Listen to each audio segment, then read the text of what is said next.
E aí, gente, tudo bem? Estamos chegando para mais um podcast em frente, mais um episódio que vai abençoar a sua vida com toda certeza. Muito obrigado pela sua companhia, muito obrigado pela sua presença aqui no nosso podcast. Já curte aí, por favor, dá aquela curtida especial para nós, comenta, compartilha. Se você tem costume de passar por aqui e não se inscreve no canal, faça isso, por favor, ativa o sininho se inscreve, ativa o sininho das notificações aí, que sempre que tiver um episódio novo, sempre que tiver novidade aqui no Em Frente, você vai ser comunicado. Muito obrigado pela sua companhia. Hoje eu tenho o prazer de receber aqui de novo, né? Rander 2.0. Fala, meu amigo. Tudo bom, meu querido? Beleza? Bom revê-lo. Prazer em receber aqui você mais uma vez. Nós gravamos um episódio sobre teologia sistemática, não foi? Isso, exatamente. Isso. Exatamente, teologia sistemática. Nós falamos um pouco sobre teologia sistemática. Você pode voltar aí que você vai encontrar o episódio e ser abençoado. E hoje nós vamos para mais um tema daqueles, né? Exatamente. Um tema nada simples. Meu amigo, fica à vontade de dar o seu oi pro pessoal. Muito bem, pessoal. Agradeço demais o convite de vocês e espero que vocês possam aprender um pouco mais sobre essa relação entre Paulo e as filosofias. Então é um privilégio estar aqui com vocês e vamos juntos. Isso, já falou o tema. O tema é Paulo e as filosofias. Segura essa aí. Talvez muita gente na faculdade, a hora que está fazendo um curso ali na faculdade ou na escola, passa por uns desafios desse, né, Rander? Perfeitamente, isso aí, passa por talvez dúvidas e questões sobre como Paulo se relacionava com as filosofias, os textos, e é isso que a gente vai conversar um pouquinho aqui hoje. Maravilha, maravilha. Antes da gente entrar no tema, eu preciso falar para você da nossa amiga Joana Dalva. Olha, você mulher que busca aí novos patamares na sua vida pessoal, na sua vida profissional, você precisa conhecer a mentoria da Joana Dalva, tá ok? Vida pessoal, vida profissional, você mulher, especificamente você mulher, você precisa procurar a Joana Dalva para ter essa experiência sensacional aí com ela, se descobrir sua identidade, enfim, você vai ter uma experiência muito marcante com a nossa amiga Joana Dalva, que é pedagoga, tá? É mentora especializada em mulheres. Você não pode perder essa chance de crescer, tem QR Code passando aí, tem também o link na descrição, é só você procurar a Joana Dalva e tem certeza que você vai ter uma experiência muito bacana, tá ok? Joana Dalva, procura aí que você não vai se arrepender.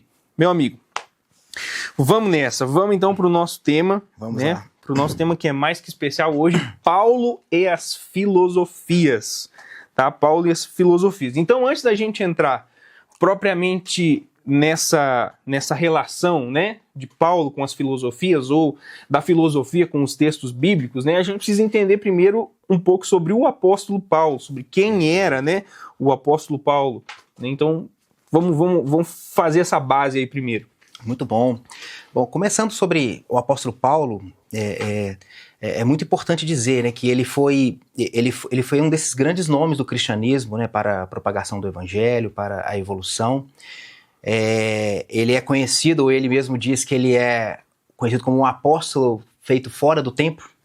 Ele veio depois ali dos apóstolos, encontrando com Jesus depois na estrada de Damasco, e ele tem essa relação muito forte com o cristianismo por causa das suas cartas. Sim. Ele foi um dos grandes escritores aí do Novo Testamento, pelo menos 13 cartas ele escreveu. Ele é este homem que tem um vasto conhecimento, tanto no judaísmo, pelas suas origens, mas também pela sua relação também ali com o mundo helênico, o mundo grego ali também. Então, o apóstolo Paulo, a gente pode começar a introduzir dizendo que é aquele homem que tinha uma vantagem muito enorme com todas as outras pessoas da sua época devido ao seu vasto conhecimento nesses ambientes, né? Sim. O apóstolo Paulo, o seu nome original, né, seu primeiro nome é Saulo, conhecido como Saulo de Tarso. Sim. Ele é da tribo de Benjamim, foi da tribo de Benjamim, um fariseu, uma pessoa cumpridora da lei, cumpridora das tradições.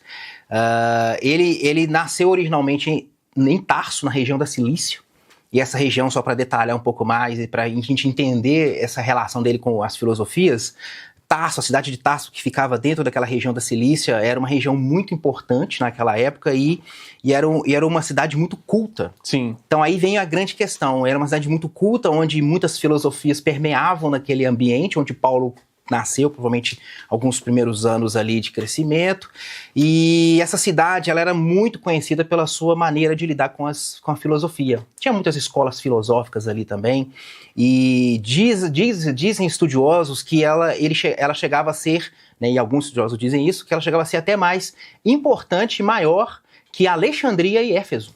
Então você vê como que Paulo ele permeou esses dois ambientes, esses dois mundos. Sim. Esse mundo forte do helenismo ali, da cultura grega.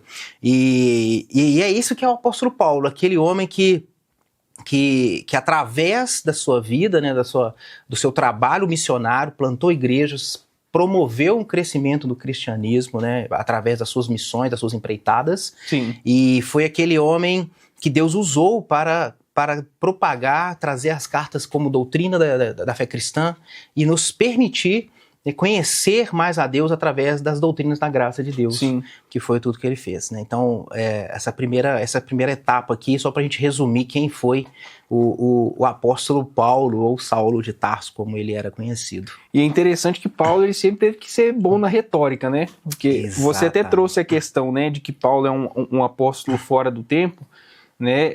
Eu queria que você falasse um pouquinho mais sobre isso, né? Porque, por exemplo, uma das coisas que eu sei é que para você ser considerado um apóstolo, você deveria ter andado com Cristo.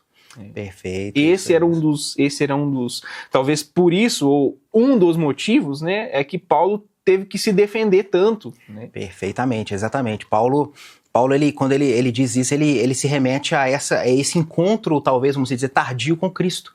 Ele não andou junto com os apóstolos, não caminhou com Cristo enquanto Cristo estava aqui ensinando e antes dos seus momentos na cruz, mas ele diz que é o apóstolo fora do tempo justamente por essa relação com Cristo íntima e ele mesmo afirma muitas vezes que os ensinos que ele recebeu de Cristo.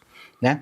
Então, ele é esse apóstolo que, por mais que não andou com Jesus, mas de certa forma ele mas andou de forma tardia, depois, né, no encontro, e ele mesmo disse que recebeu por revelação do próprio Cristo. Então, as defesas que ele fez com relação a Corinto, que foi a segunda carta, principalmente, que ele defendeu seu apostolado, ele traz exatamente essa ideia de que ele é validado e autenticado pelo trabalho que ele fez no Senhor. Sim.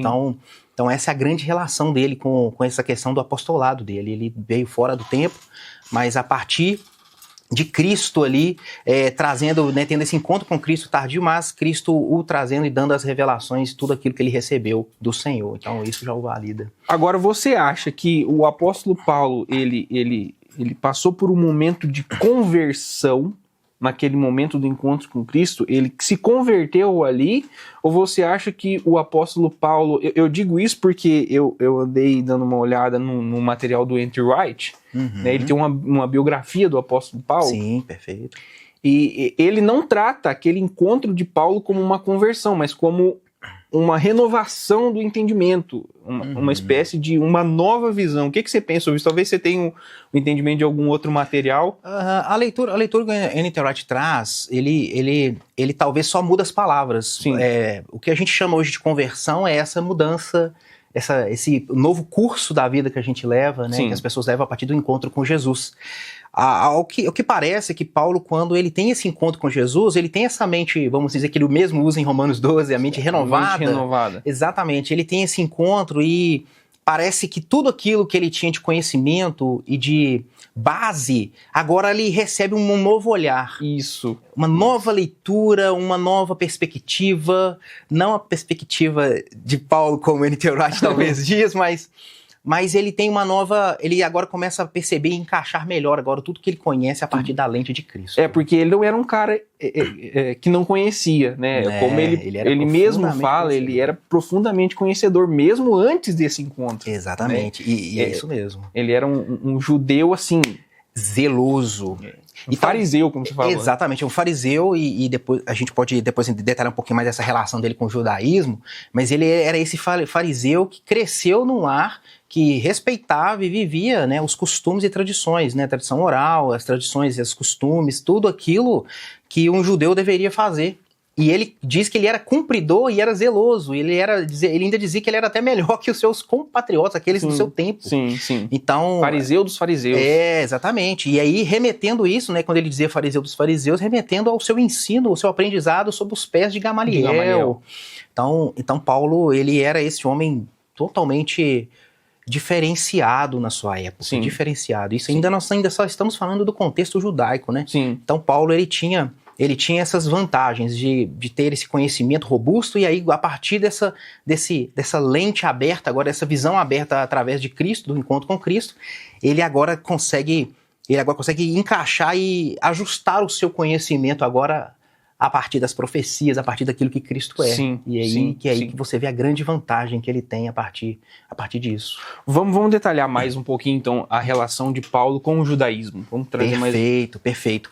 Paulo, ele em alguma das suas cartas, e até em Atos Apóstolos, quando o Lucas nos registra, a gente percebe que ele foi um homem que foi instruído aos pés de Gamaliel.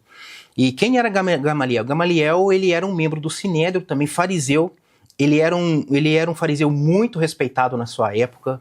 Naquela época existiam duas escolas de pensamento judaicos, Hilel e Shammai, e Gamaliel ele era da escola de Hilel, e segundo o próprio Paulo, ele aprendeu e cresceu sobre os pés, sob o aprendizado, sob o ensino de Gamaliel. Sim. Nesse sentido, a gente percebe essa evolução que Paulo teve no seu percurso de aprendizado com o judaísmo, porque ele mesmo cita que ele era um cumpridor da lei, um fariseu zeloso, aquele homem que era bem comprometido com a palavra, com a lei. E aí, nisso, a gente consegue perceber, entender na sua história a relação dele com a questão da perseguição. Porque antes de Paulo se converter, vamos assim usar essa palavra aqui, antes de Paulo ter esse encontro com Jesus, ele foi um grande perseguidor da igreja. Então acho que todos que nos ouvirem, né, nos assistirem, podem guardar isso. Ele era um homem que tinha um histórico complicado de perseguição contra a igreja. Então a gente vê em Atos 8 ali, ele consentindo com a morte de Estevão, e o texto de Atos 9 diz que ele devastava a igreja, pedindo cartas de aprovação. Então, e isso tudo remete ao quê? A um homem que era profundamente zeloso, zeloso e cumpridor da lei, entendendo que o cristianismo era uma seita, era uma heresia, era algo que estava deturpando o judaísmo. É algo que permeia o Novo Testamento praticamente todo, né? Essa perseguição do judaísmo com o cristianismo, né? Ou então o judaísmo tentando defasar ali o que o cristianismo vinha pregando, né? Perfeitamente. E à medida que o cristianismo crescia e a igreja se fortalecia, né, na comunhão e no aprendizado e nos ensinos dos apóstolos, isso foi tomando uma proporção tão grande que ele, como um zeloso, um fariseu, ele precisava tomar uma atitude para tentar guardar toda essa tradição. Então, isso mudou quando Paulo teve esse encontro com Jesus. Então, é o que a gente já citou, esse encontro com Jesus transformou a vida dele completamente, né? Aquele que era um perseguidor, era aquele que estava procurando cartas de autorização para prender cristãos, agora passa a ser aquele homem que é perseguido, aquele homem que é injustiçado, que tem que esconder no cesto, que tem que passar apertos, passar fome, e é este homem que a gente percebe que Deus usou de maneira tremenda. Não, e eu acho que é mais do que isso ainda, é o cara que se submete a isso. Exatamente. Ele não só é perseguido, ele se submete a isso. Ele entende a perseguição, ele se submete à perseguição entendendo que aquilo faz parte, né, da vida do cristão. Jesus falou tantas vezes a respeito de perseguição, que seriam perseguidos, e, né, acho que Paulo, a transformação de Paulo é algo assim radical. Para alguém que, vamos assim dizer, do naipe dele, de conhecimento, de bagagem, ele poderia, talvez nos seus primeiros anos ali, requerer um minuto de silêncio sabático, mas depois ele poderia remeter e reivindicar talvez uma posição alta, por ter tanto conhecimento, navegar entre esses ambientes helênico e judaico. Mas não, ele diz que para ele tudo aquilo é esterco se comparado com a grandeza do conhecimento de Cristo. Meu Deus. Então você percebe que esse homem, ele se submete, como você disse, a uma nova perspectiva de vida, uma nova forma de viver, uma vida que, para ele, tudo que ele tinha não fazia sentido. Agora, com Cristo, com essa lente de Cristo, com essa base, com essa perspectiva, aí agora as coisas fazem sentido. Então, tudo que ele tinha, ou ele era, Sim. os títulos que ele tinha, né? Tanto é que ele citava como da tribo de Benjamim como alguém muito importante, como algo muito grande. E realmente, a tribo de Benjamim era uma das maiores, né? Das grandes tribos. Mas ele joga isso tudo de lado, se comparado com a grandeza do conhecimento de Cristo.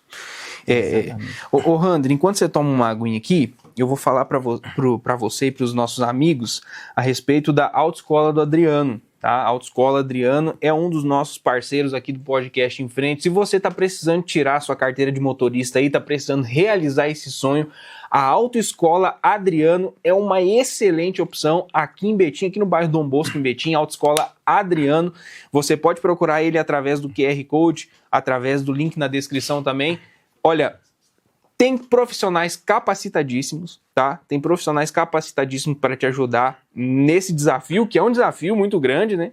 Então tem profissionais capacitadíssimos para te ajudar, tem tecnologia envolvida, então aquela parte de legislação toda você pode fazer aí no conforto do celular, tem uma plataforma digital aí para você acessar e fazer essa parte aí de legislação. Então o pessoal tá atualizado, te oferece aí tudo que você precisa para tirar sua carteira de motorista, para realizar esse sonho, para suprir essa necessidade da melhor forma possível. É a Autoescola do Adriano, procura o pessoal lá, você vai ter um atendimento 100%, tá ok?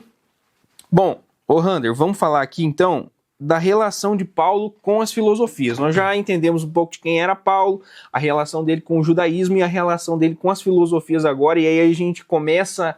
Né, apesar de que nós fizemos uma base já, né, mas a gente começa a entrar de fato naquilo que a gente quer. Perfeitamente. Então, como nós vimos, Paulo ele era essa pessoa desses mundos, né? Então, do judaísmo ele tinha toda essa bagagem, ele era da tribo de Benjamim, ele tinha todo esse contexto. Quando a gente pega e começa a estudar e analisar essa relação de Paulo com as filosofias ali, né, e de todo esse arcabouço, a gente começa a perceber que há um atrito e um estudo meio conturbado sobre esse ponto, né? Por exemplo, quando você pega o livro de introdução do Novo Testamento do Carson, né, e ele fez junto com o Leon Morris ali, ele cita que esse assunto da relação de Paulo com as filosofias é um assunto já antigo, que, por exemplo, no século XIX, Carson cita que já existia essa tentativa de dizer que Paulo ele era influenciado e as suas ideias vinham das filosofias. Sim. Então, no século XIX já tinha esse efeito acontecendo ali dos pensadores, e, ao estudar Paulo, tentar trazer essa ideia de que Paulo trazia as ideias do cristianismo, ou trouxe as suas ideias do cristianismo, a partir de uma influência, de uma certa ideia dos ideais filosóficos da época. Sim. E Carson avança dizendo, mas passado esse tempo do século XIX, quando chega no século XX e perceberam que isso não tinha muita relação, começou-se um outro movimento de estudar Paulo e aprofundar, e eles começaram a tentar achar a relação de Paulo com as filosofias de mistério. Então tentaram trazer aí alguns ensinos de Paulo e compará-los e trazer as ideias de filosofias de mistério. Sim. E isso no século XX foi muito forte, e um dos principais proponentes ou divulgadores e propagadores dessa ideia, um deles, né, o que é muito conhecido, é Rudolf Bultmann, aquele da ideia dos mitos. Ele foi um desses que trouxeram essa ideia, essa camada de leitura a partir dos ensinos de Paulo, dizendo que Paulo tinha essa relação, essa influência fortalecida vinda das filosofias.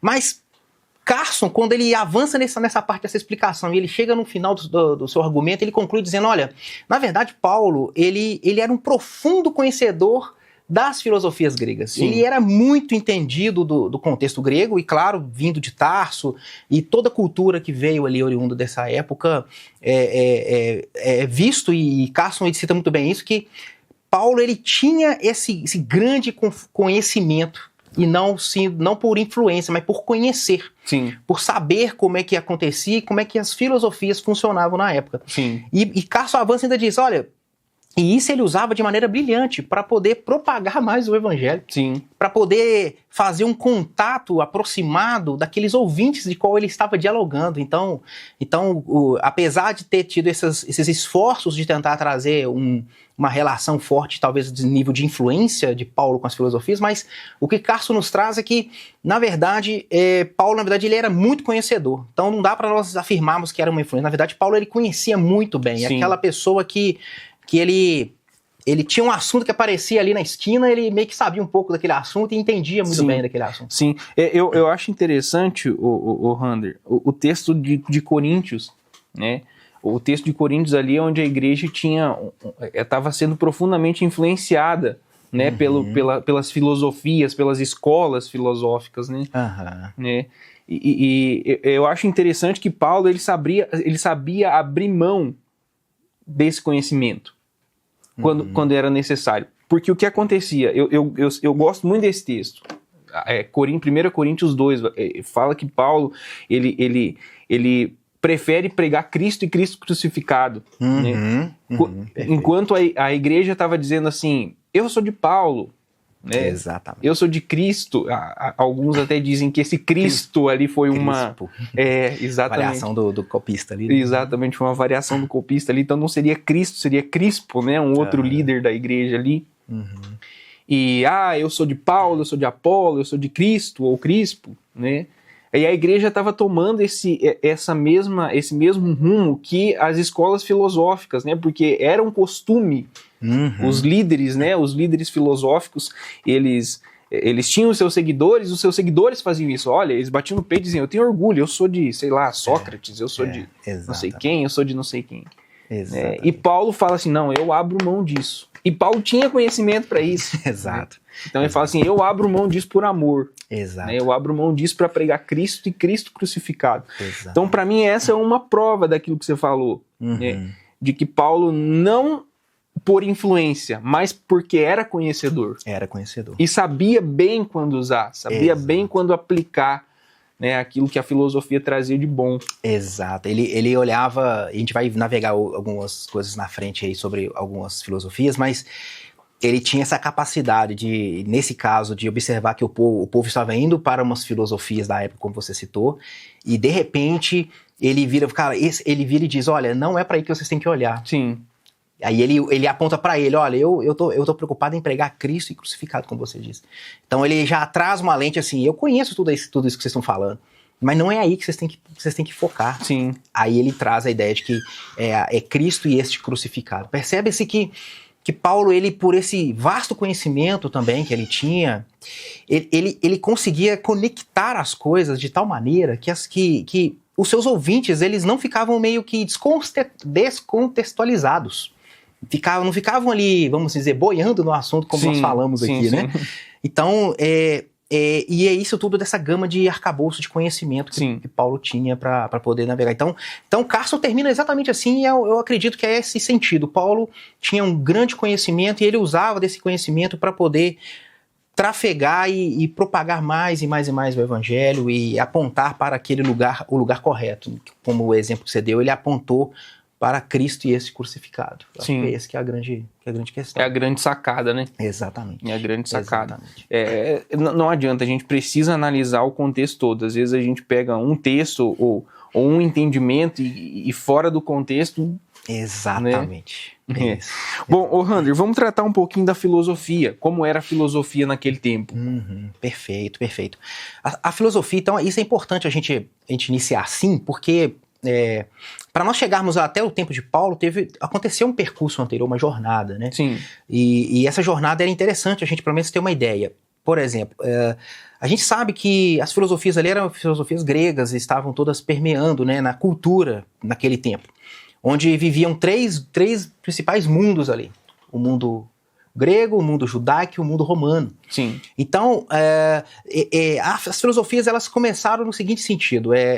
Os gregos, depois que eles dominaram os persas, eles passaram a trazer toda a cultura grega para o ambiente, para o império. E isso foi tudo através das conquistas de Alexandre o Grande. Sim. Então, Alexandre o Grande começou a propagar todo esse processo. E pelo menos duas coisas importantes a gente tem que guardar aqui sobre esse processo da filosofia ali na época, né? Primeiro que os gregos, eles trouxeram duas grandes contribuições. A primeira foi a questão do grego ser a língua universal. Isso permitiu, né, que todas as pessoas do império dialogassem, conversassem e tratassem negócios e comércios através dessa língua que foi agora considerada como universal. E, claro, segundo ponto, que é o que mais tem a ver conosco aqui, tem a ver com o ambiente intelectual que os gregos trouxeram. Sim. A questão da discussão sobre o sentido da vida, questões éticas, a questão de busca pela felicidade, tudo isso foi proporcionado por essa empreitada grega no Império, né? E aí, quando você começa a observar todo esse cenário, aí vale lembrar uma coisa importante aqui que vale a pena dizer. Quando Jesus vem, quando Cristo vem, nós chamamos da plenitude dos tempos, Sim. não é mesmo? Sim. E essa plenitude dos tempos é o momento em que Deus, de forma soberana, ele cuidou de toda a história. Então, Deus cuidou de todo esse processo, inclusive dessa possibilidade de ter uma língua universal, desse movimento das pessoas ficarem questionando sobre as questões da vida. Sim. E o Keynes, no seu livro Cristianismo através dos séculos, é um livro de história da igreja muito bom, ele cita que esses dois fatores são muito importantes, porque o fato da língua grega ser universal proporcionou e ajudou o cristianismo a propagar as suas cartas. Sim. Né? Então os manuscritos eram escritos em grego e eles trafegavam por toda a região, por todo o império, e isso todos conseguiam ler e entender facilmente. Assim também a questão da língua. Sim. E o segundo ponto, que é a questão que o Keynes traz, é que através dessa questão da filosofia, do ambiente intelectual aparecer forte naquela época, trouxe a ideia da descrença no politeísmo. Apesar dos romanos também terem a questão do politeísmo e ainda seguir um pouquinho enfraquecido isso, mas diminuiu demais, porque os gregos, os filósofos, começaram a trazer a ideia de que não é bem assim um politeísmo que existe neste mundo, existe um ser imaterial que criou todas as coisas, um ser apenas. Então, Sim. trouxe uma descrença geral naquele ambiente daquelas pessoas. E aí, os gregos também trouxeram a perspectiva de que existe o imaterial. E as pessoas, então, não se preocupariam somente com o material. Então, essas contribuições o Keynes traz no seu livro, ele diz que isso permitiu e proporcionou muitos benefícios, ou vamos assim, grandes vantagens. Sim. Nesse período ali. Então, quando chega nesse período onde Paulo está e essas filosofias estão ali nessa cultura enraizada, as filosofias ali, elas tinham alguns princípios básicos que as pessoas viviam, ou criam, ou pensavam, que é basicamente assim, uma preocupação muito forte com a ética. Então, naquela época, as filosofias, elas permeavam sobre essas questões éticas. Sim. A questão das virtudes, as pessoas serem mais virtudes, quanto mais virtuosas, mais felizes elas seriam. A questão da autossuficiência, você se controlar, se dominar, você ter um equilíbrio interior e você se controlar e ter uma autossuficiência da sua vida e isso te trazer um benefício e uma felicidade última. Então, nesse ponto onde Paulo estava, né, nessas discussões com a filosofia ali no meio ali, existia todo esse tipo de pensamento voando pelo ar. Sim. Né? Então as pessoas, elas tinham esse pensamento, os gregos trouxeram a ideia de que agora eu tenho que me preocupar com o sentido da vida, por que eu estou aqui. Então, todo aquele momento filosófico ali onde Paulo estava, a filosofia veio disso. Sim. Né, de todas essas contribuições, desse pensamento em ambiente intelectual, o surgimento das escolas filosóficas, os pensadores os filósofos, e esse tipo de pensamento que estava preponderando ali naquele momento. Né? Então, todos esses tipos, né, de pensamento estavam ali permeando, e o cristianismo, ao mesmo tempo, estava surgindo e estava crescendo. Exatamente. Eu acho que esse é o ponto. Esse que é o ponto que a gente precisa ligar. E o cristianismo no meio disso?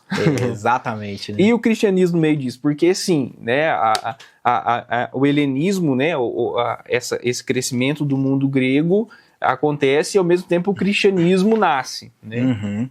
O cristianismo nasce. Como que o cristianismo se vira no meio de tudo isso? Pois é. Um grande debate tem entre os acadêmicos e a grande questão é o quanto o cristianismo ele é influenciado ou foi influenciado pelas filosofias. Né? Mas o que nós percebemos é que aquele ambiente cultural grego que estava ali, estava bem forte, ele interferia muito mais na cultura do que nas religiões. Sim. Ele tinha essa força maior nas culturas, onde ele abordava mais o povo, as pessoas, nessa vida prática delas. Então, como eu disse, eles tinham essa preocupação da ética, da virtude, da autossuficiência, do controle. Mas, passado um tempo, começou-se a surgir um outro tipo de movimento dentro dessas filosofias, que era uma preocupação mais individualista.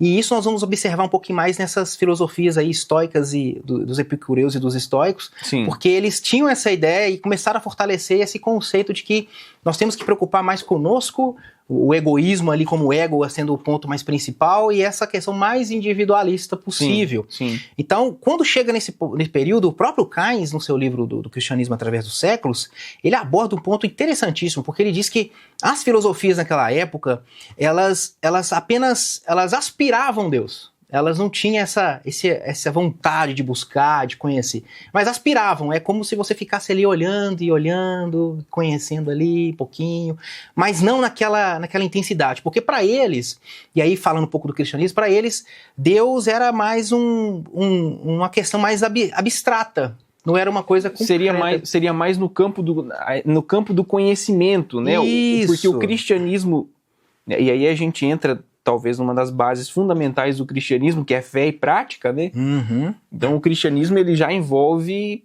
prática daquilo, a transformação do cristianismo vem daquilo que eu pratico, daquilo que eu conheço. Sim. Ele é validado por isso, exatamente.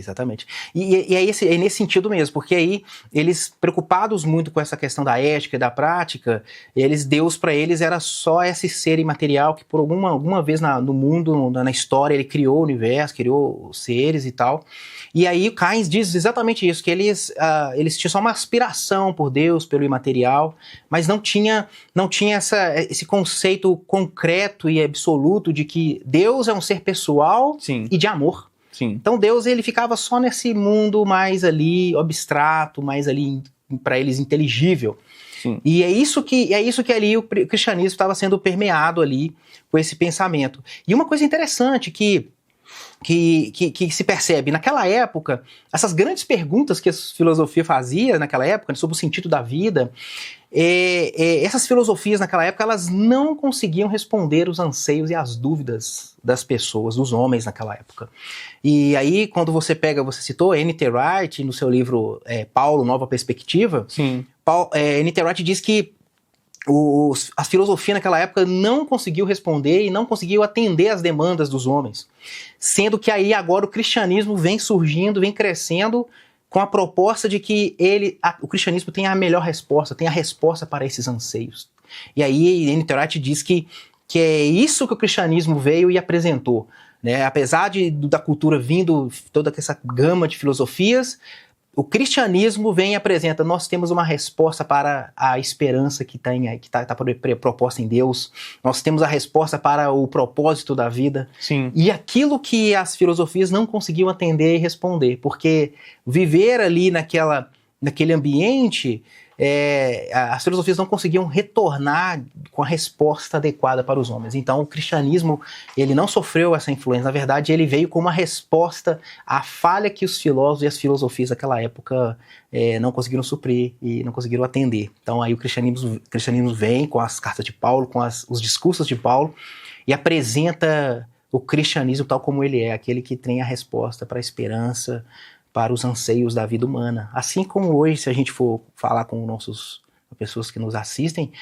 é ali que tem a esperança, é ali que você pode encontrar a esperança. Nessa cultura que nós vivemos hoje, a cultura que está cada vez mais complicada, trazendo mais o homem no centro, né? O homem, o self.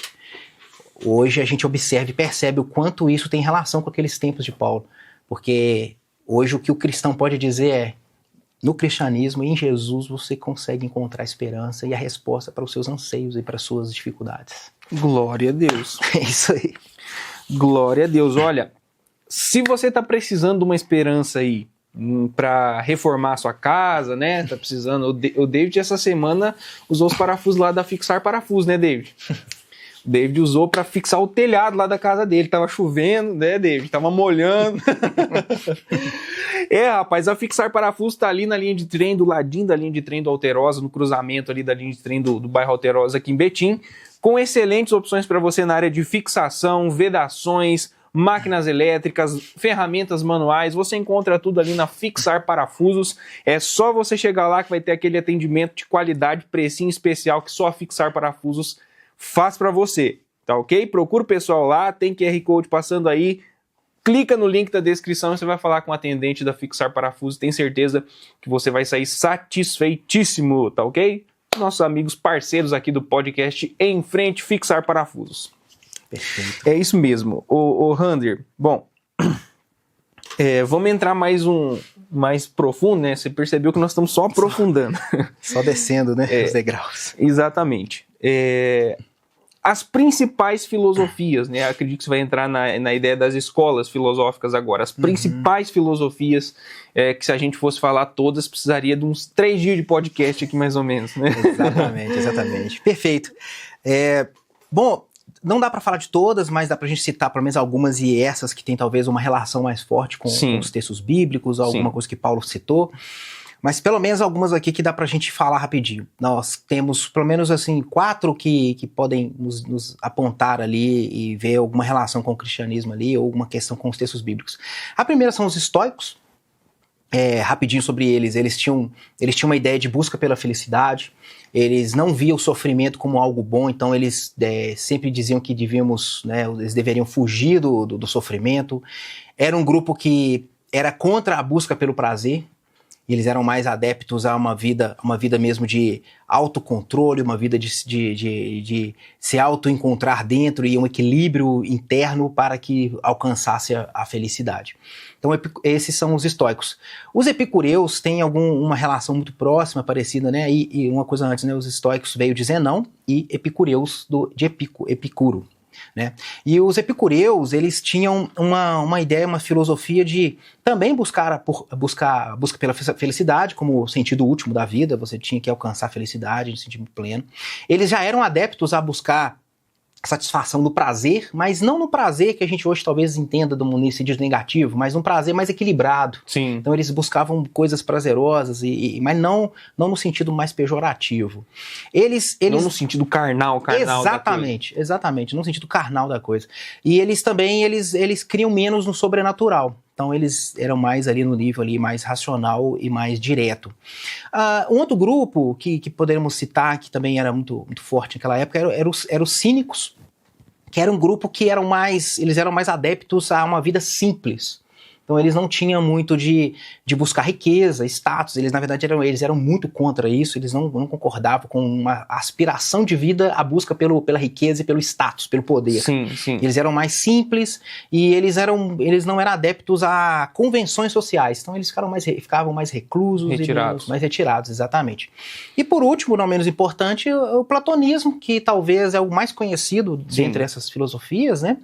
Que tinha esse grande arcabouço de coisas ligadas à questão mais espiritual, questões mais voltadas para a imortalidade da alma, a questão do corpo, né, da matéria ser má e da alma, o espírito ser bom, em que o nosso objetivo de vida é desconectar-se desse corpo mal corrompido e ir para um status ou uma elevação espiritual a tal ponto de você alcançar essa elevação espiritual.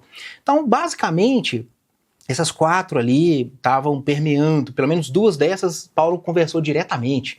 Mas essas são as principais que a gente pode citar aqui no tempo que nós temos e ver que pelo menos essas 2 primeiras, os estoicos e os epicureus, eles têm um sentido muito mais do indivíduo, da busca pela felicidade, do egoísmo, de encontrar-se você mesmo.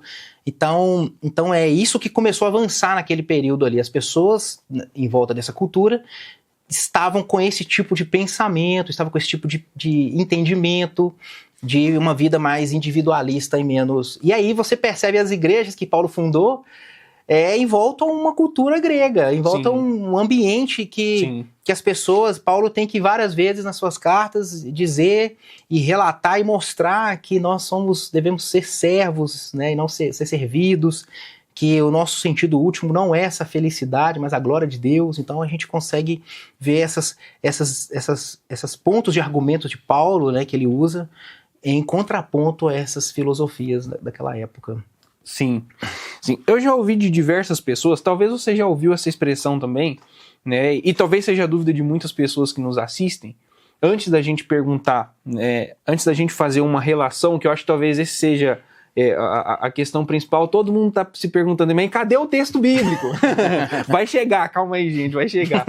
Mas eu já ouvi da boca de muita gente dizer assim, Paulo utilizou filosofia adaptada, ou adaptou filosofia. É correto dizer isso, o Rander? Ou eu a gente pensando né, vamos dizer assim, a gente espiritualizando a coisa também, porque a Bíblia, a gente precisa considerar esses dois fatores, a razão e o espiritual. Né? Você acha que é correto afirmar isso? Olha, o fato é que tinha muitas filosofias, muitos pensadores, essas ideias elas permeavam no ambiente o tempo todo. Dizer que Paulo usou adaptado, eu não vejo nesse sentido, porque toda vez que você pega aí, nós vamos falar dos textos daqui a pouco, mas toda vez que você pega um texto em que Paulo cita ou menciona alguma questão filosófica, ou até discute com essas filosofias, essas escolas, Paulo parece estar dando um novo olhar para aquilo que eles criam, sabe? Sim. Então, não vejo o sentido da adaptação, mas eu vejo ele usando aquilo como uma forma dele falar assim, olha, esse tipo de pensamento que vocês estão tendo, se você olhar para cá, essa lente aqui vai ser melhor.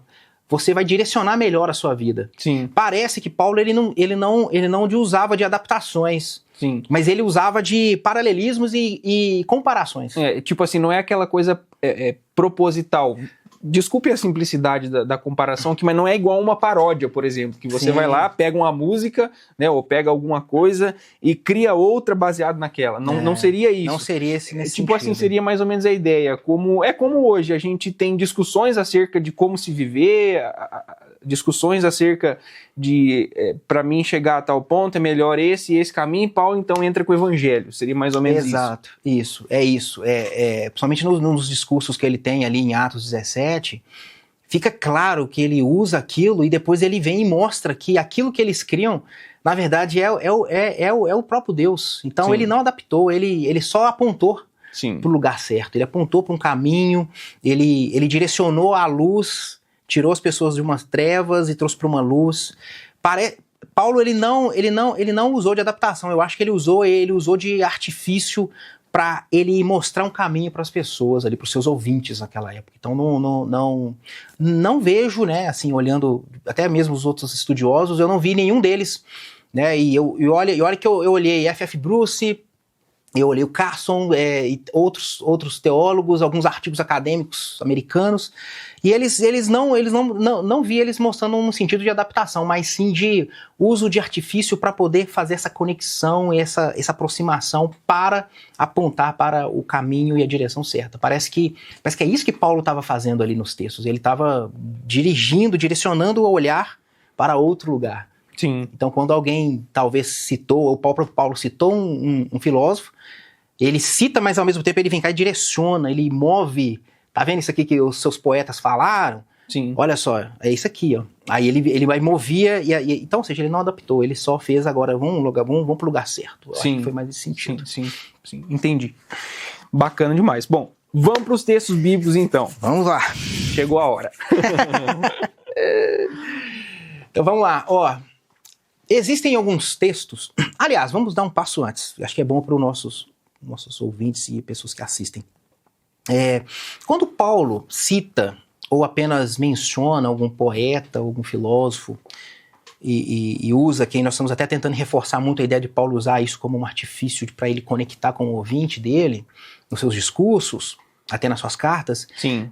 Tem que ficar claro e muito estabelecido que Paulo, ele, ao fazer isso, ao citar, ou relatar, ou deixar algum exposto isso, Paulo não está legitimando nenhum desses filósofos e nem trazendo eles de pé de igualdade com as escrituras. Sim. A verdade é verdade, né? Sim. Então Paulo, né, para ficar todo mundo muito bem alinhado quanto a isso, Paulo ele não estava legitimando nenhum filósofo ou nenhuma filosofia. Na verdade, o que Paulo estava fazendo é usando isso como um artefato, um artifício para ele poder pregar o evangelho e mostrar ali o Deus verdadeiro. Parece que é isso que Paulo tenta fazer o tempo todo. Quando ele citou, ele vai tentando sempre ele cita e aí depois ele vem colocando de volta tudo nos seus devidos lugares. Sim, eu acho que enquanto você está falando, eu estou pensando aqui, eu acho que é muito parecido com que talvez uma pessoa conversando com a outra, e ela está falando assim, sabe isso que você está passando na sua vida?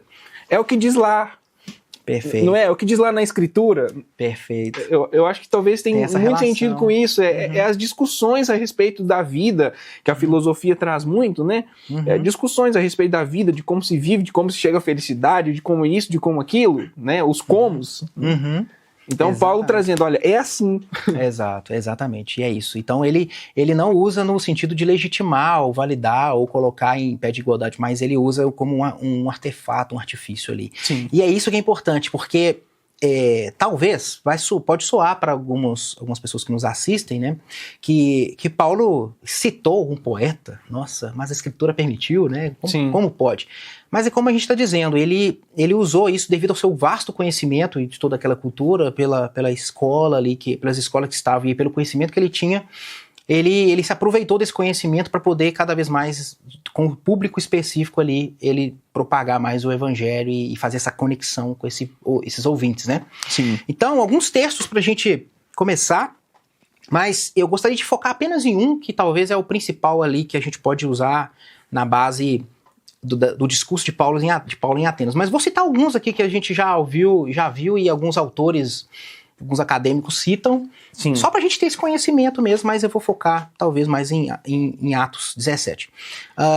Pelo que eu vi, alguns dizem que o texto de Romanos 1, os versos 21 a 23, 20 a 23 ali, onde Paulo mostra sobre a questão da revelação geral de Deus, onde Paulo mostra aquilo ali, alguns autores dizem que aquilo ali remete a uma ideia dos estoicos que tinham também um pensamento sobre o logos, ou a razão que criou todas as coisas. Então, aparentemente, Paulo, ao falar daquela forma, ele parece que também está dirigindo e mostrando para aquele povo estoico ali, que olha aqui, esse aqui é o Deus verdadeiro, é o Deus que criou todas as coisas. Então, Romanos 1, 21 a 23, ou 20 a 23, se não me engano, faz isso.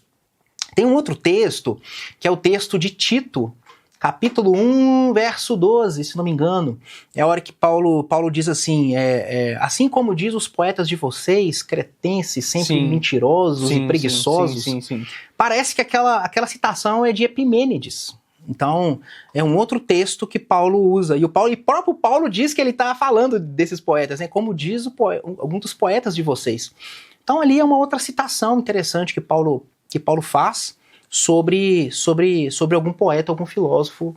Mas é interessante que ali, nesses dois textos que você falou, Paulo não está criando uma doutrina em cima da expressão dele, né? Não, exatamente. Ali, muito pelo contrário, ele está corrigindo um desvio. Exato. Né? Exato. E até mesmo assim, ele afirmando essa dos cretenses, por exemplo, de Epimênides, ele está dizendo, esse testemunho aqui sobre eles é verdadeiro mesmo. Sim. Né? Então, a verdade é de Deus. Então ele usou isso ali e ele não alterou nada, ele só expôs uma realidade, um fato, né? Sim. Um outro texto, se não me engano aqui, é 1 Coríntios 15, se não me engano, verso 13, Paulo diz, acho que as más companhias, ou as más conversações corrompem os bons costumes. Isso, as más conversações corrompem os bons costumes, que parece que é uma citação que foi encontrada num registro de um poeta, filósofo daquela época, chamado Meneandro. Então, Paulo usa aquilo ali como um artifício. E aí a gente fala um pouquinho da carta de Coríntios, né, de Paulo aos Coríntios, realmente eles envoltos ali a essa ideia das filosofias ali, e Paulo vem e usa e aproveita desse mecanismo para lembrar eles dessa realidade, que também é uma verdade. Pronto, acho que talvez esses são os principais textos que a gente encontra de forma mais nítida e clara. Alguns outros autores acadêmicos, mais no nível mais de artigos, eles começam a procurar algumas frases, alguns ditos de Paulo ali, algumas cartas, para tentar jogar ali de que Paulo estava usando uma ideia filosófica, mas o que é nítido nas escrituras, que a gente percebe que foi até o próprio Paulo falando, né, são esses e mais esse de 1 Coríntios 15, 33. E agora, se me permite, o texto de Atos 17, acho que ele é o mais contundente para a gente poder analisar, e a gente pode até gastar uns minutinhos a mais aqui sobre isso, porque ele começa já realmente dizendo ali um contexto, né, na cidade de Atenas, Paulo no Areópago, ali a gente vê exatamente ali um contexto muito filosófico, forte, Sim. uma bagagem filosófica, porque diz o texto que eles ficavam na rua, na porta da cidade, conversando sobre assuntos, e aí aqui é assuntos filosóficos, discutindo coisas da vida, e eles não paravam de fazer isso. Sim. Então, se me permite, eu vou navegar um texto ou outro Fica aqui, à vontade, pra gente poder falar, mas Atos 17, você que assiste depois puder ler com mais calma, mas lendo ali a partir do verso 16 é quando Paulo estava em Atenas. Então eu vou me ater a alguns versículos e eu comento logo depois. Ok. Verso 16 de Atos 17 diz assim: enquanto esperava por eles em Atenas, Paulo ficou profundamente indignado ao ver que a cidade estava cheia de ídolos e por isso discutia na sinagoga com judeus e com gregos temente a Deus, bem como na praça principal todos os dias com aqueles que por ali se encontravam. Aí o 18 diz assim: alguns filósofos epicureus e estoicos começaram a discutir com ele. Alguns perguntaram: o que está tentando dizer esse tagarela? Essa frase é interessante, né? Tagarela. Então aqui o texto, né, e Lucas deixa registrado que Paulo ele estava dialogando e estava discutindo, e esses dois grupos filosóficos, os estoicos e os epicureus, eles entraram em debate com Paulo. E aí lá no começo você disse, né, que Paulo tinha essa questão da retórica, porque por ele conhecer esse ambiente, ele viu isso como um ponto positivo para ele pregar o evangelho. Então ele falava tanto a judeus quanto a gentios, porque ele tinha toda essa bagagem retórica, sim, de argumentação, sim, e uma capacidade enorme, né? E você percebe, Paulo não tinha medo. Chegou aqui nesse lugar cheio de filósofos, pessoas que vivem na argumentação.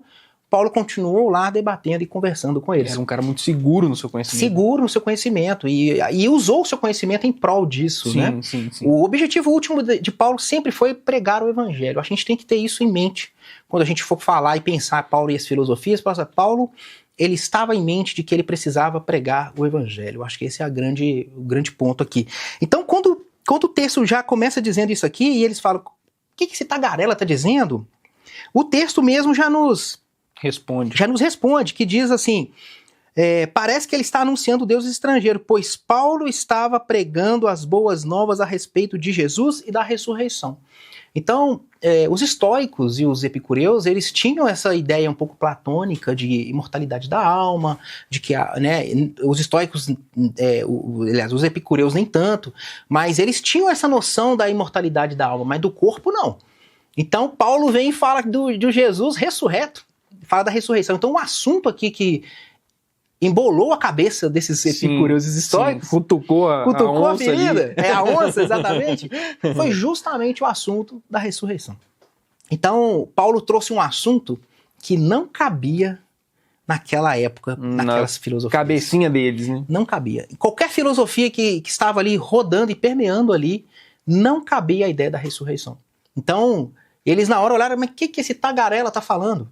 O que isso quer dizer? Ressurreição? Não estou entendendo. Ou seja, as filosofias ali, elas foram colocadas em xeque quando Paulo já começa a dizer que Jesus ressuscitou e ele ressuscitou em corpo. E que nos últimos dias seremos ressuscitados em um corpo novo, glorificado. É possível que Paulo aqui ele avançou na discussão mais profunda sobre a ressurreição. Sim. Mas o assunto era a ressurreição e isso não cabia na mente deles, isso não foi acessível na mente deles, porque eles entendiam e aprenderam que a imortalidade da alma é a alma que se desprende do corpo, e toda essa filosofia mais platônica, sim, que existe, que permeava ali.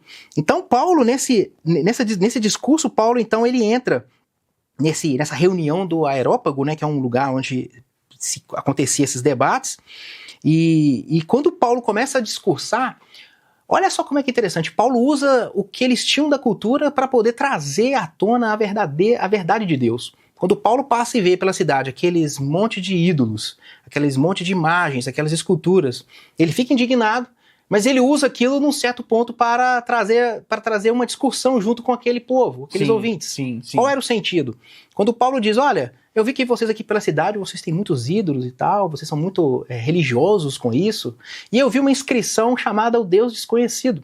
Aí Paulo até está elogiando, falando, agora esse Deus que vocês adoram e desconhecem, é o que eu estou anunciando. Oh. Então Paulo já faz essa conexão tremenda entre a cultura deles, a forma deles viverem, com aquilo que ele queria falar. Extremamente estratégico. Estratégico, foi muito pertinente ali. Paulo começa fazendo, né, começando muito bem ali, falando, vocês estão muito bem, vocês são muito religiosos, tá tudo adorando esses monte de deuses aqui, mas o Deus mesmo que vocês adoram e não conhecem, esse é o que eu conheço e que eu vou apresentar para vocês. E aí ele começa a discursar e começa a fazer 2 paralelos principais aqui. Ele mostra um Deus que é o criador de todas as coisas, é um Deus transcendente, é o Deus que está para além das coisas, é um Deus que está além do tempo, além do espaço, é um Deus que conhece tudo, tem poder para tudo, e é um Deus que ele age e cria todas as coisas com o poder da sua mão, da sua palavra, e ele faz tudo isso. Mas ao mesmo tempo, no momento aqui, Paulo, além de dizer isso, que Deus está lá no céu, está sentado no trono, ele é grandioso, mas ao mesmo tempo Paulo diz, mas ele não está tão longe de vocês, ele está perto. Então é o Deus transcendente e o Deus imanente.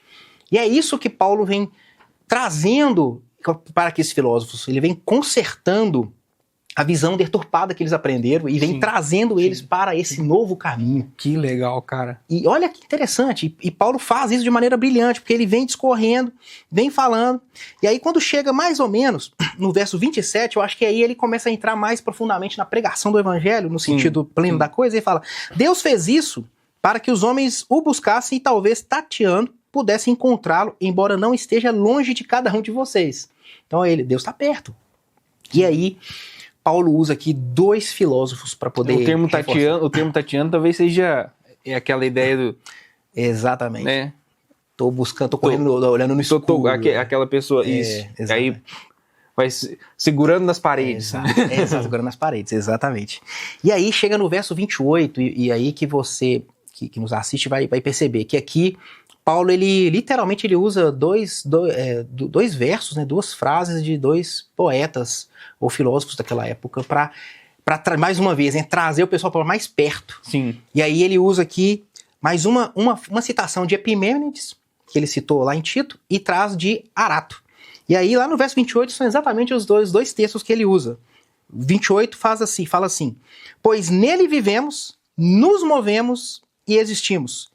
Como disseram alguns dos poetas de vocês, também somos descendência dele. Então aqui ele usou dois poetas, 2 filósofos, para poder realçar e reforçar o seu argumento no 29. Assim, visto que somos descendência de Deus, não devemos pensar que a divindade é semelhante a uma escultura de ouro, prata ou pedra feita pela arte e imaginação do homem. Então significa que Paulo ele começou dizendo que o pessoal estava bem, e aqui ele diz, vocês terminaram mal. Porque esse Deus não cabe nessas caixas humanas. Sim. Né? Esse Deus que é grandioso, que criou todas as coisas, é ele que controla e domina todas as coisas. Então aí Paulo aqui, usando, né, essas 2 citações desses 2 filósofos, ele aproxima mais ainda o evangelho daquelas pessoas e fala, então quer dizer que aquilo que eu cria, que eu entendia, na verdade é o próprio Deus. Né? Então Paulo ele tem essa grande artimanha, essa grande estratégia, vamos usar a palavra mais inteligente aqui, essa grande estratégia para poder usar e dialogar com as filosofias e ao mesmo tempo apresentar o verdadeiro evangelho. E aqui Paulo no final ele termina discursando que Deus quer que todos se arrependam e cheguem ao conhecimento dele através do sangue de Jesus. E aí o texto ainda diz que muitos falam assim, vamos conversar com você depois sobre isso, está muito difícil da gente compreender. E aí o texto diz que eles não conseguiram absorver aquele conteúdo todo, porque, como a gente falou no começo, aquelas filosofias não estavam preparadas, elas não tinham uma estrutura adequada para suportar a ideia da ressurreição. Sim. Então, por isso que eles entraram em parafuso, vamos assim dizer, entraram em parafuso em decorrência dessa caixa da filosofia que eles tinham. E aí, quando Paulo vem, expande aquela ideia e coloca outra perspectiva e outra leitura. E aí, aquele povo fica completamente assim, tateando, fica assim, e agora? Então, olha que coisa impressionante, Paulo usar... E é interessante, Rander, né? Você começou deixando o adendo de que Paulo em nenhum momento quis... legitimar nenhuma filosofia, só que o texto deixa muito claro isso, pelo menos na minha leitura. Sim. Né? Porque em nenhum momento ele fica, apesar de que muitos chamam de teologia sanduíche, né? Elogia, bate, tajado. Né? Mas Ele em nenhum momento deixa de pregar a verdade do evangelho, ele em nenhum momento se submete a alguma filosofia fazendo dessa uma verdade. Já a verdade existia. Exato, né? Ele sempre traz a verdade, tanto que ele deixa o povo todo perdido. Exatamente. Ali, né? Exatamente. Então, ele não deixa de trazer a verdade do evangelho, ainda que ela fosse causar algum tipo de estranheza. Exatamente. E justamente esse é o grande ponto, né? Talvez, olhando para Paulo aqui e observando a maneira que o jogo que ele faz, pode causar estranheza para algumas pessoas esse fato, mas pelo vasto conhecimento que Paulo tinha, Paulo usou isso para essa ponte, essa conexão, e ele se chegar e comunicar muito bem. Tanto é que ele desmantelou 2 grandes escolas ali. No campo, e não adianta. Realmente o viés aqui é estratégico, porque não adianta você chegar para uma pessoa, né? Você chegar para pregar o evangelho para uma pessoa que é treinada nessa questão do argumento, da retórica, do falar bem, do conhecimento, e você não ter o conhecimento, você vai apanhar. Exato. Né? Você vai apanhar no sentido né, do conhecimento ali, do debate, você vai sair perdendo. Exatamente. Né? Então, assim, por isso que existem muitas pessoas hoje, né, que estudam, que têm assim, um conhecimento vasto para poder pregar o evangelho nas universidades, por exemplo. Que é um ambiente onde, se você não tiver o conhecimento, se você não tiver o entendimento, inclusive fora do ambiente bíblico, né, do ambiente teológico, você não consegue conversar. E é um pensamento que todo cristão precisa ter. Até que ponto nós estamos em constante diálogo, e diálogo aqui é no bom sentido, de olhar como é que a cultura, para que caminhos a cultura está levando, está indo, né? Graças a Deus, tem muitos grupos cristãos que estão entrando em várias vertentes. Eu gosto muito de acompanhar o Cristãos na Ciência, Sim. Que eles vão para várias vertentes ali, desde a questão da psicologia, da ética, da neurociência, da área médica, as questões transculturais.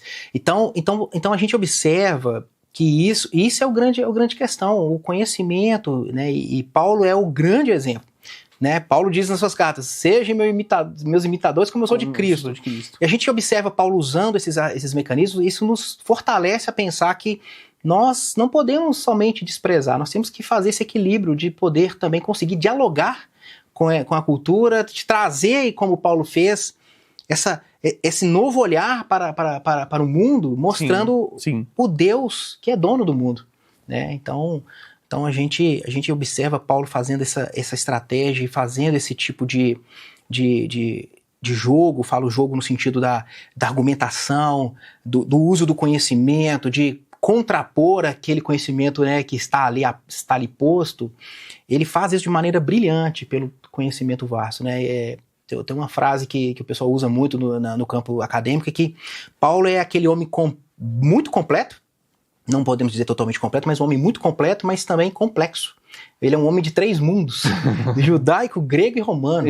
Exatamente. Então, assim, é isso que a gente observa. E tem um texto que ele reivindica a cidadania romana dele, né? Justamente. Faltou esse detalhe na história dele, que por ele ser cidadão romano, ele tinha esses privilégios de andar e trafegar pelo império, e se precisasse ele poderia ser julgado pelo imperador, por César.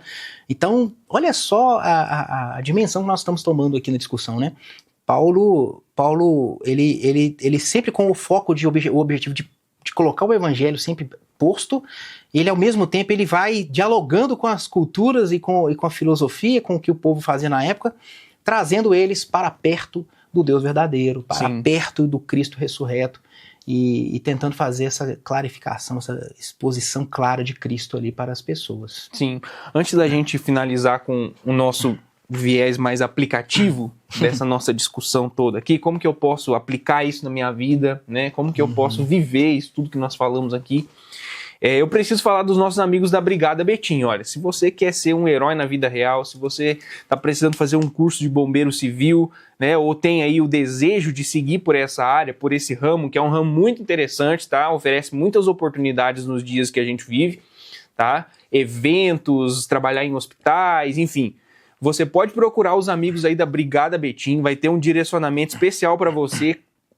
A melhor escola de Minas Gerais, garanto isso para você, a melhor escola de Minas Gerais, já estão há mais de 10 anos aí no ramo da formação de brigadista, socorrista, os amigos da Brigada Betim, você pode procurar eles através do QR Code também. O link na descrição aí, que eu tenho certeza que você vai ter experiências interessantíssimas. A última delas que eu vi no Instagram agora é treinamento de sobrevivência na selva. Olha que legal. Se você tem aí, se você gosta dessas aventuras, né? Ou então se você quer fazer disso a sua profissão, a Brigada Betim oferece tudo isso para você com excelência. É só procurar os nossos amigos aí, que eu tenho certeza que você vai ter uma experiência interessantíssima. Os amigos da Brigada Betim são os nossos parceiros aqui do Em Frente. Muito bom. Ander, vamos então, para a gente finalizar, aplicar tudo isso, né? Como diz o Hernandes Dias Lopes, né? Ainda que isso não seja uma pregação, né? Sim. Mas uma pregação tem que ler, explicar e aplicar. Né? Exatamente. Muito bom. O que a gente pode dividir aqui? Acho que o que pode ficar claro é que Paulo, e nessa relação com as filosofias, nós não podemos dizer que Paulo foi influenciado por elas. Nós estamos dizendo aqui que Paulo ele usou elas. Sim. Pelo conhecimento vasto que ele tinha. E nesse sentido, ao olhar para tudo isso, mais uma vez a gente percebe Paulo ele focando, enfatizando a pregação do evangelho. A forma que Paulo fez, né, e está registrado, nos aponta para isso, aponta para nosso objetivo. O objetivo de pregar o evangelho, de ter esse diálogo com a cultura, com qual cultura seja, a fim de expor e mostrar de maneira mais clara o evangelho para as pessoas, né? E avançando um pouquinho mais, quando a gente fala de aplicação, eu fiquei pensando em algumas lições sobre tudo isso. Sim. Lições que talvez você que esteja assistindo comece a pensar. Se você é cristão, você reflita sobre isso e veja o quanto isso pode te ajudar a expandir o seu horizonte e fortalecer você para pregar o evangelho e cumprir o ID, que é o ID que Jesus nos mandou. Eu creio que a primeira lição que eu vejo é o fato de Paulo ele não se isolar. Paulo, depois que ele tem um encontro com Jesus e ele começa as suas empreitadas missionárias, plantação de igrejas e pregação, escrever cartas, né, as escrituras no geral, a gente percebe que Paulo não se isolou, no sentido de que agora que eu entendi, eu vou descartar todo o meu conhecimento. Ele considerava o conhecimento dele como nada, mas ele o usava para essa propagação do evangelho, sim, para essa forma de mostrar o evangelho, para esses tipos de filosofias, mostrando que eles estão errados e o cristianismo está certo, né? Uma outra lição, mais uma vez, que a gente tem que aprender para a nossa vida, e é isso que talvez eu levo como um grande ensino, o objetivo último. O Paulo, pelo conhecimento vasto que ele tinha, a bagagem toda do judaísmo, toda das filosofias gregas ali, ele estava com o objetivo de pregar o evangelho e apontar para Cristo. Então, acho que hoje nós, como cristãos, independentemente da área de estudo que nós estejamos fazendo ou os objetivos de vida, procure de alguma forma usar os seus conhecimentos, aquilo que você está aprendendo ou está correndo e buscando aprender nos seus ambientes profissionais, alguma forma de glorificar a Deus com isso e isso, usar isso, sim, para o evangelho. Né? Hoje se discute muito sobre inteligência artificial, sobre todas as relações e como que o mundo vai transformar aqui daqui em diante, sobre esses trabalhos que vão surgir, a maneira como nós nos relacionamos com a máquina, como a gente pode apontar de uma maneira Cristo nesse todo esse cenário que tá por vir, né? Outra coisa que me levou assim, a entrar em parafuso quando eu estava estudando Paulo, especificamente sobre as filosofias, é essa ideia que ele traz para a gente de contextualização. O que significa isso? Eu vi uma frase do Luiz Saião, sensacional. Que bom ele demais, diz, eu gosto muito dele. Gosto muito dele, muito bom, né? Ele diz assim, na teologia da encarnação, Deus se contextualizou a nós, porque Deus se fez homem. Olha. Então ele usou isso para dizer que Paulo, ao fazer isso, de usar os artifícios, de usar esse discurso, esse diálogo com a filosofia, Paulo estava se contextualizando. Assim como ele disse sobre a questão do Deus desconhecido, de Atos 17 ali, ele se contextualizou. Olha, esse Deus desconhecido que vocês estão ali, sem saber quem que é É o Deus que eu sei quem é. Eu sei quem é e vou mostrar para vocês. Sim. Então, é sensacional pensar que o próprio Deus, ele se contextualizou. Ele se fez carne, o verbo se fez carne e habitou entre nós. Ele se contextualizou. Sim. E isso nos leva a pensar ao quanto nós temos que dialogar com o nosso redor, de forma que a gente consiga fazer isso, de mostrar esse Deus que se contextualizou e se encarnou, e que veio para nos dar vida e vida em abundância, não é mesmo? E por último, a lição que eu coloco, e talvez que é até uma área que eu gosto muito, é o valor apologético de Paulo para essas questões que envolveram essas filosofias. Paulo usou essas filosofias para se comunicar de forma apologética. Ou seja, Paulo, quando ele usou, a gente percebe que Paulo estava numa defesa da fé, no sentido da defesa, numa exposição do evangelho. Então, para mim, a grande questão aqui de Paulo foi esse valor da apologética, dele apresentar, usando, né, as filosofias ali, ele apresentar um Deus maravilhoso. E com isso ele se comunicou com essas filosofias, se comunicou com as culturas. Então Paulo, ele usou a estratégia de se comunicar e de usar todo esse arcabouço de conhecimento que ele tinha para poder fazer assim as defesas da fé, aí no bom sentido, né? Não que Deus precise de defesa, nem nada disso. Mas Paulo, ele usou aquilo ali como artifício para propagar mais o evangelho. E lembrei de mais uma que tem sido falado muito nos nossos dias, que é Paulo, quando ele faz isso, né, dessa relação dele, das filosofias, desse diálogo dele, eu tenho para mim que Paulo, ele está fazendo um processo de construção de pontes e não de construção de muros. Isso é muito falado hoje em dia aí no meio teológico, que é nós podermos dialogar e construir pontes de contato com a cultura, de forma que nós possamos, com essa ponte, andar sobre ela e mostrar o evangelho. Com certeza. E é isso que Paulo fez ali. Paulo, ele construiu pontes com essas filosofias e com a cultura em geral, por onde ele passou, ele fez isso. Ele passou e, de alguma forma, ele construiu uma ponte, um contato, estabeleceu ali uma comunicação para apresentar o evangelho. Então nós, para os nossos dias, nós temos que parar de criar cercados ou talvez muros e fazer essa ponte, construir esse diálogo, essa ponte e mostrar o verdadeiro evangelho e onde está a esperança que o mundo precisa. Sim. Talvez as pessoas que estejam nos assistindo estão passando por uma dificuldade, uma desesperança tremenda. E cada vez mais a cultura, alguns movimentos estão tendendo a dizer: você tem que pensar em você mesmo, você que consegue. O que importa é ser feliz. Você pode ser feliz, você é o centro das atenções, sim, né? Sim. O selfie, essa cultura do selfie que tem hoje tão preponderante, está entrando em todos os ramos e meios e gerações. E aí a gente encontra a mensagem cristã dizendo que há esperança, há uma vida para além deste mundo, não é só isso aqui que nós estamos vendo, e eu acho que Paulo ele fez isso muito bem, porque é como se as pessoas estivessem sem esperança lá naquele momento, e as pessoas é como se elas estivessem de frente para uma janela com uma cortina fechada. Então as pessoas estão lá, sem esperança, porque está com uma cortina fechada e não vendo nada na janela. Então parece que Paulo é aquele homem que chegava lá na janela e abria a cortina para as pessoas verem o sol. E aí, isso aqui é uma frase de efeito muito legal, mas é um pensamento muito do C.S. Lewis, que ele diz mais ou menos assim, não sei se eu vou conseguir falar exatamente a frase dele, acho que ele fala isso lá no Cristianismo Puro e Simples.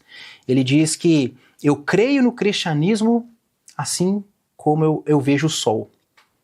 Não porque eu vejo o sol, mas porque através dele eu vejo as outras coisas. Então, Paulo parece que fez isso muito bem, de apontar, abrir a cortina que está ofuscando os olhos das pessoas para ver o sol da justiça, para ver aquele para quem nós vamos ver o mundo em outras perspectivas. E é isso que eu acho o cristianismo e nós, como cristãos, nesse mundo contemporâneo, nesse tempo que vivemos, precisamos fazer.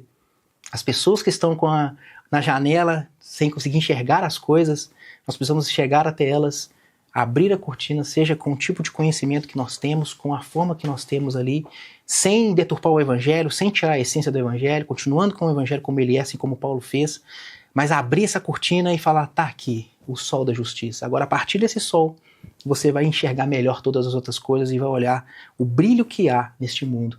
Aquilo que Deus está fazendo, resgatando as pessoas para si, é uma esperança que, assim, é incalculável para todos nós, né? Então, o trabalho que todo crente e o cristão tem é de ser essa pessoa que vai construir essa ponte, que vai abrir essa cortina e vai poder mostrar a realidade que há em Cristo Jesus, essa grande esperança, né? Não sei o que as pessoas estão passando, Deus sabe. Então, falta talvez nós precisamos ir até elas e, na medida do possível, mostrar e abrir essa cortina e mostrar esse sol que é Jesus. E aí, a partir desse sol, as perspectivas, o olhar de Cristo muda através de tudo que acontece à nossa volta. Que isso, hein? Eu ia até falar umas coisas, não vou falar mais nada. Pra não estragar esse momento aqui. Bom demais, gente. Bom demais. Olha, precioso demais esse nosso tempo aqui, Rander. Mais uma vez, meu amigo, muito obrigado por ceder aí um tempinho do seu sábado, que eu sei que é agitado. Né? A esposa, as filhotas, obrigado por ceder aí o nosso amigo aqui para nos abençoar, enriquecer o nosso conhecimento e, acima de tudo, nos levar para mais perto do Senhor, que é o nosso objetivo aqui, né? Amém, amém. É o nosso objetivo aqui. Meu amigo, fica à vontade. Olha, queria agradecer imensamente pelo convite. Mais uma vez, é um privilégio participar dessa equipe, né? Estar junto com vocês aqui nesse canal maravilhoso que abençoa tantas pessoas. Que Deus em Cristo continue fortalecendo vocês. Amém. Não desanime na caminhada e que Deus dê frutos para a glória dele, para a honra e glória dele. Mais uma vez, agradeço demais o convite e sinto-me em casa aqui com vocês. Que bom, que bom. Aqui você está em casa. Deus abençoe a vida de vocês e muito obrigado você que está nos assistindo e vai nos assistir. Com certeza. Dá aquela curtida especial aí, comenta, compartilha, dá sua opinião. A gente quer te ouvir, a gente quer se relacionar com você aqui no nosso podcast em frente. Eu tenho certeza que as nossas conversas aqui agregam na sua vida, assim como agregam na minha. É porque agregam na minha que eu falo isso. Né? Não é nenhuma prepotência, não, nenhuma presunção de dizer o que eu tô falando aqui. É porque agrega a minha vida, eu tenho certeza que agrega a sua também. As nossas conversas aqui no podcast em frente. Aquele abraço especial, meu amigo, sempre em frente. Até a próxima. Falou!